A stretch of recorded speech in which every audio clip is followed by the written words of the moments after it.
Alright, good day mga boss. So yun, nakuha na pala natin yung pinapinturahan natin na crankcase cover kay Boss Nomer mga boss. At ito na yun. Nice! Ayan, napaka-pogi na mga boss. Napaka-solid ng pagkaka-repaint. At 4 days na rin pala natin ito mga boss na pinapatuyo. So talagang matigas na ito mga boss, yung pintura nito. At susubukan na pala natin ngayon mga boss i-engrave to. So sana magawa natin ng mas maganda. Isa dun sa unang ginawa natin mga boss. Ayan. At meron na pala tayo ditong, ito pala yung gagamitin natin na pangbala mga boss sa pag-engrave natin. Meron pala tayo dito. Nabili pa natin to dati pa. Ang gagamitin natin na mini grinder, itong Oxford natin mga boss.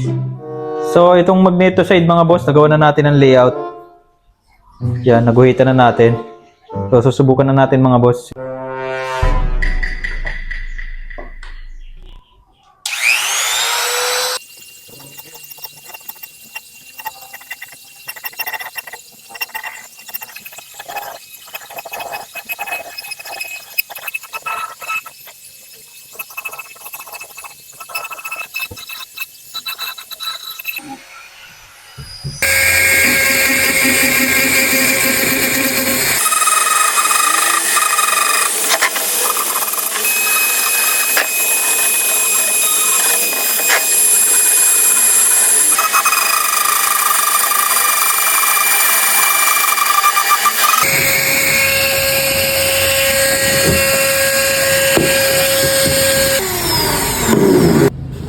Sa ganitong pag-engrave mga boss, uubusin talaga yung pasensya nyo.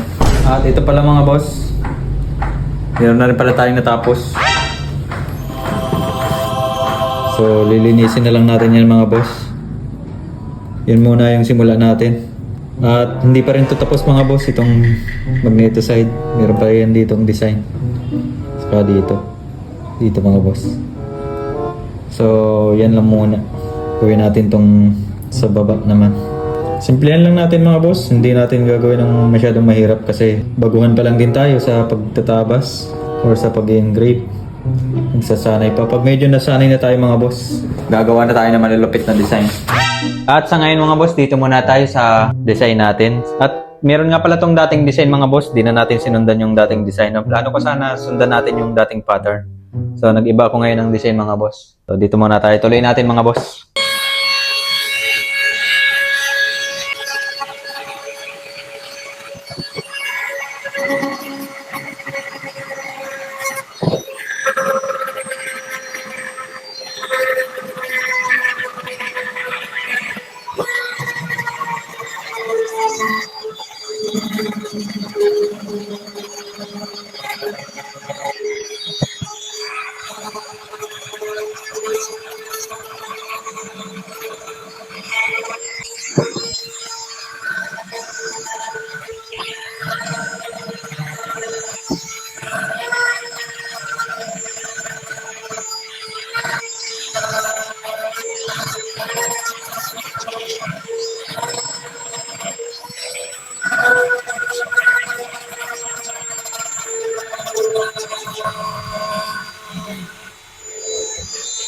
So ito mga boss, pagkatapos natin mag-lining, ayan.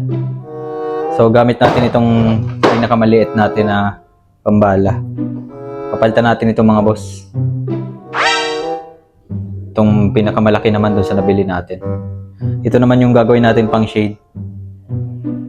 Para matanggal yan mga boss, yung pang gitna. So para lang tayo nagtatato nito.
So after natin sa shading mga boss, papalitan ulit natin ng pinakamaliit na bala. Gagawin naman natin ng tuldok-tuldok para mag-engrave texture na siya mga boss. Saka yung mga lining niya, yung mga kanto mga boss, pinipinish natin ng maliit natin na bala. Ito. Tips ko lang din pala mga boss sa mga gustong magawa nito. Gusto rin mag-DIY na engrave. Huwag kayo matakot mga boss. Subukan nyo lang. Gawin nyo lang, dandahan lang, tapos patient lang. Kailangan talaga ng pasensya. Sa una lang naman mga boss sa una lang talaga mahirap. Pero habang tumatagal, nagagawa na natin. Sa una talaga, normal lang yung magkamali. Ilang beses din naman ako nagkamali mga boss. Pero di pa talaga ako magaling mag-engrave. Sinusubukan lang natin.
Kakatapos lang din pala natin mga boss ilapat yung sa left side, yung sa magneto side. Ito pala mga boss yung finish ng design. Ayan. Nailagay na rin natin yung lettering mga boss ng TRC Speed Drag. Siyempre, straight TRC yung mga piyesa natin. TRC Speed Drag tayo. Shoutout pala TRC Speed Drag. Baka naman. Tatapusin ko lang pala to ngayon mga boss. Itong sa magneto side. Tapos bukas naman. Ayun nga naman kasi gabi na. Ito naman para bukas mga boss. So yun mga boss, another day na pala ito ng video natin. At tutuloy na natin dito sa ating clutch side. Dito mga boss, ang design pala natin dito sa clutch side. So susugin lang natin mga boss yung dating pagkaka-engrave natin. Meron pa yun mga boss, ayan. Nakikita pa naman. So yun lang din mga boss yung i-engrave natin. So tuloy na natin to.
So ito mga boss, malapit na rin natin matapos yung clutch side. Ayan. Nagawa na rin natin na dotted mga boss. Ayan. Ilalagay ko na lang mga boss dito yung TRC Speed Drag na lettering natin. Yun na lang mga boss. Meron naman na yung dating marking mga boss. Yung dati natin ginawa na engrave dito ng TRC. So susundan lang natin yan. Tapos goods na yan mga boss.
So ayan mga boss, natapos na rin pala natin ma-engrave pati itong sa clutch cover. Nice!